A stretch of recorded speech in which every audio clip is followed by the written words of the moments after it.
Click করুন অ্যাপের bell আইকনে আর সাবস্ক্রাইব করুন এবিপি আনন্দ। সব সময় থাকুন খবরে। এবার শুনবো সর্বদল বৈঠকের পর বিজেপি নেতা জয়প্রকাশ মজুমদার সাংবাদিকদের মুখোমুখি হয়ে কি বলছেন। 2021-এর নির্বাচন অবাধ এবং শান্তিপূর্ণ হবে কিনা সেটা তো পরের প্রশ্ন। তার আগে প্রথম পদক্ষেপ হচ্ছে যে ত্রুটিহীন ভোটার তালিকা প্রস্তুত করা। এবার এই যে নির্বাচন কমিশনের জায়গায় বসে আমরা আপনাদের সঙ্গে কথা বলছি, এই নির্বাচন কমিশনের পশ্চিমবঙ্গের যে শাখা সিইওর অফিস, তাদের নিজেদের লোকবল নেই। তাদের সম্পূর্ণ পরিক্রমাটা, এই কার্যক্রমটা করতে হবে রাজ্য সরকারের কর্মচারীদের সাহায্যে। আর আপনারা জানেন যে আজকে রাজ্য সরকারের কর্মচারীরা কিরকম চাপে আছেন শাসক দলের।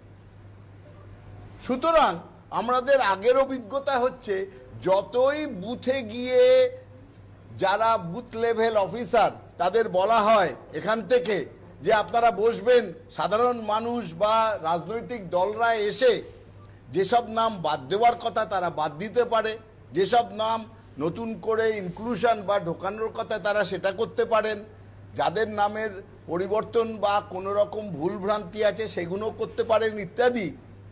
কিন্তু সেই বুথ লেভেল অফিসারটা কোথায়?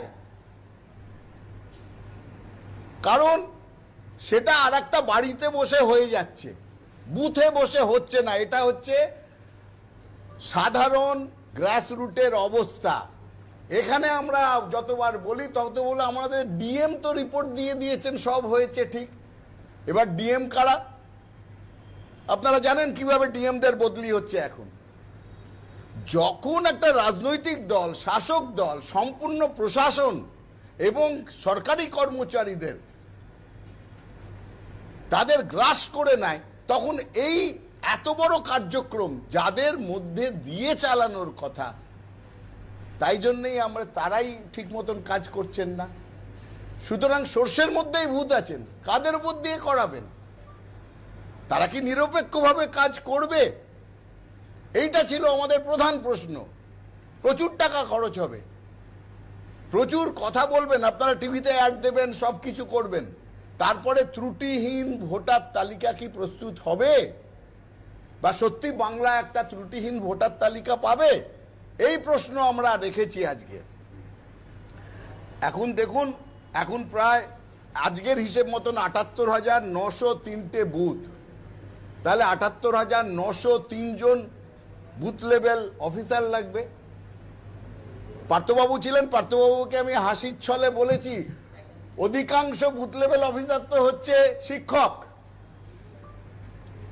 অধিকাংশ, আর তারাই সব থেকে কম যান। বলো এখানেও আবার শিক্ষা আর নন শিক্ষা এনেও না জয়প্রকাশ, কিন্তু ঘটনা তো তাই।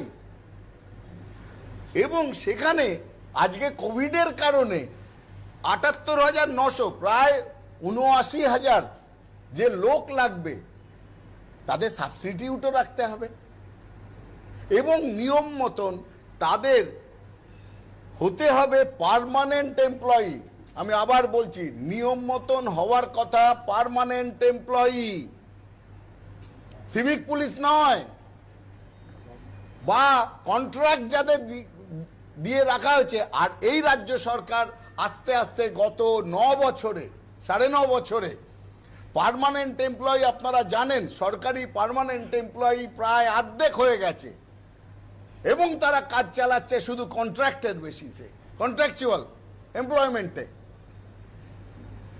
এবং যখন আমরা জানতে পারি যে এসছে, কি কাজ করেন দাদা, না আমাকে ওখান থেকে কন্ট্রাক্টে অমুক জায়গায় পড়াই, কন্ট্রাক্টে আমাদের এই আছে।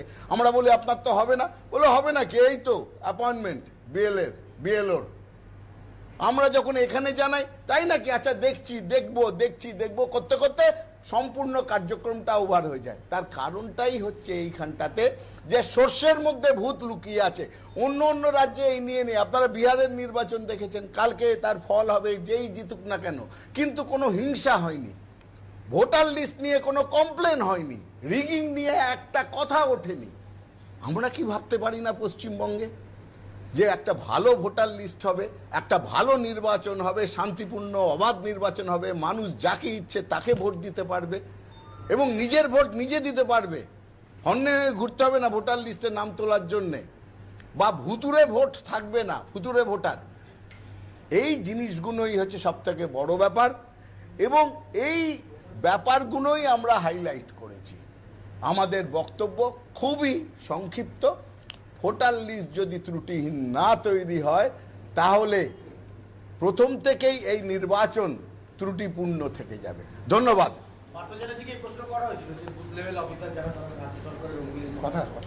না, আমরা কথা প্রসঙ্গে, এটা তো খুবই একটা মানে হৃদ্যতাপূর্ণ জায়গায় আমরা ছিলাম, সব রাজনৈতিক দল, সর্বদলীয় বৈঠক, যখন সবাই মিলে বলছে এবং তৃণমূলও বলেছে যে বুথ লেভেলে অফিসাররা বুথে থাকেন না, আমাদের আগের যা অভিজ্ঞতা, তখন আমি কথা চলে বলেছিলাম বুথ লেভেল অফিসার যাদের নিয়োগ করা হয় তাদের 80% হচ্ছে স্কুলের মাস্টার মশাই।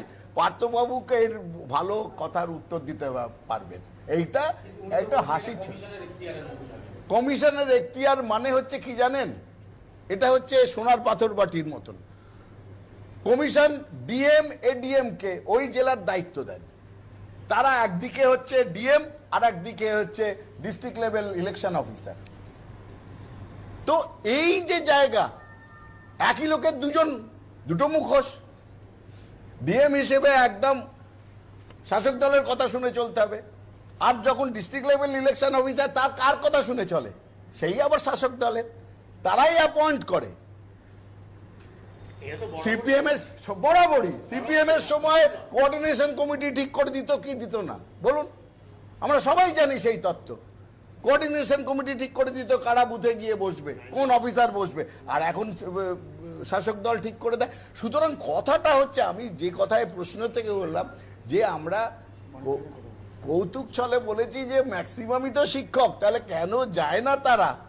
সেটা পার্থদা আছেন শিক্ষকদের দায়িত্বে, শিক্ষকদের অভিভাবক, তিনি একটু বলতে পারবেন। এটাই বলছি, এইটা একটা বড় প্রশ্ন করার কথা। ওই জন্য আবার ফেরত আসছি, সর্ষের মধ্যে ভূত, এখান থেকে মনিটরিং হওয়ার কথা, কিন্তু এরা নির্ভরশীল প্রত্যেক জেলার প্রশাসনের ওপর।